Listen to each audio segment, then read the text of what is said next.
पिछले कुछ दिनों से एक वीडियो वायरल है। महायोगी शिवानंद जी पद्म पुरस्कार लेने के लिए राष्ट्रपति भवन आए। 125 वर्ष का जीवन जी चुके योग गुरु मंद चपल चरण प्रविष्ट हुए। प्रधानमंत्री बैठे थे, झुककर उन्हें प्रणाम किया।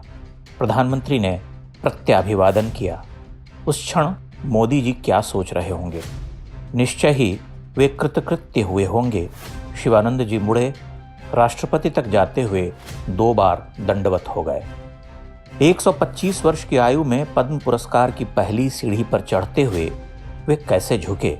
उसी पद्म पुरस्कार को हमारे देश के कई कलावंत तुच्छ कहकर ठुकराते रहे हैं। संभवतः उन्होंने कला के उस स्तर को छू लिया जहां से देश की गरिमा छोटी पड़ गई, सदाशयता शून्य रह गई। वे बड़े हो गए, किंतु कितने छोटे होकर रह गए और शिवानंद जी कितने ऊपर उठ गए। इतने ऊपर उठ गए कि करोड़ों करोड़ जनों ने प्रतीकात्मक अश्रुजल से उनके पांव धोए। सरकार ने पद्म पुरस्कारों के लिए भारत के जिन अनन्य सेवकों की खोज शुरू की है, वह खोज गहनतर हो। तुलसी गौड़ा, राहीबाई पोपरे, हरिकाला जब्बा और शिवानंद जी जैसी विभूतियां ही उन पुरस्कारों को प्राणवंत करेंगी, उनकी गरिमा ऊपर उठेगी, वह अपनी स्थापना को गौरव प्रदान करेंगे। शिवानंद जी के बारे में सोचते हुए वृंदावन का एक छोटा सा नाविक ध्यान आता है, जिसने करुणा विगलित स्वरों में कहा था कि यमुना जी हमारी माँ हैं, बाहर से आए सेठ लोग इसे गटर कहते हैं तो क्लेश होता है।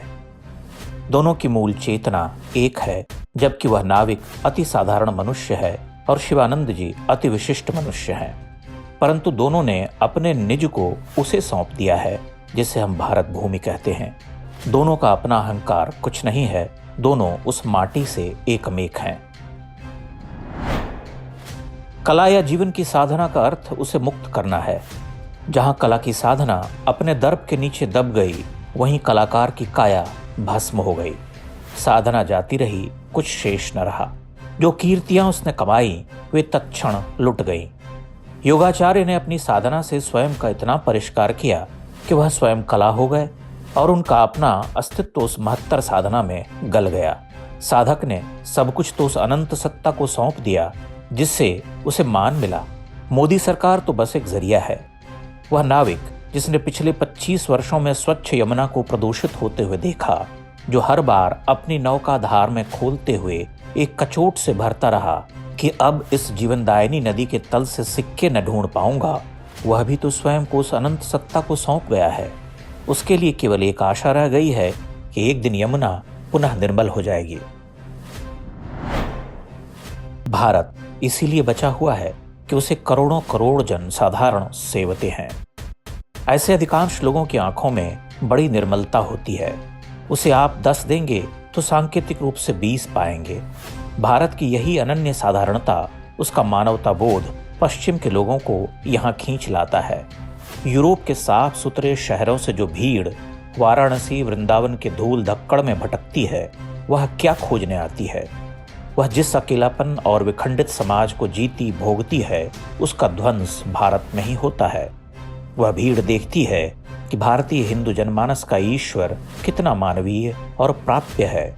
वह विग्रह में तो है, किंतु विग्रह से परे कण कण में है। उसे लोग गाते, उलाहते, भजते हैं, नाचते, झूमते हैं। वह नदी, पर्वत, वृक्ष, जीव जंतु सबको समान भाव से देखता है।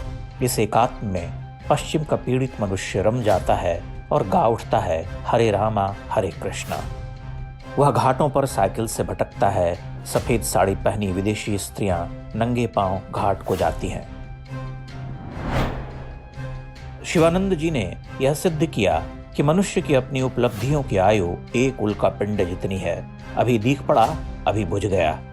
उन्होंने योग से इस कठिन समय में मृत्यु से होड़ ली है, अन्यथा इस काल में 125 वर्ष का जीवन कौन पाता है और कौन उस अविश्वसनीय उपलब्धि को, उसी तथता को सौंप जाता है जिसे समझने खोजने में भारत की शतियां खप गईं।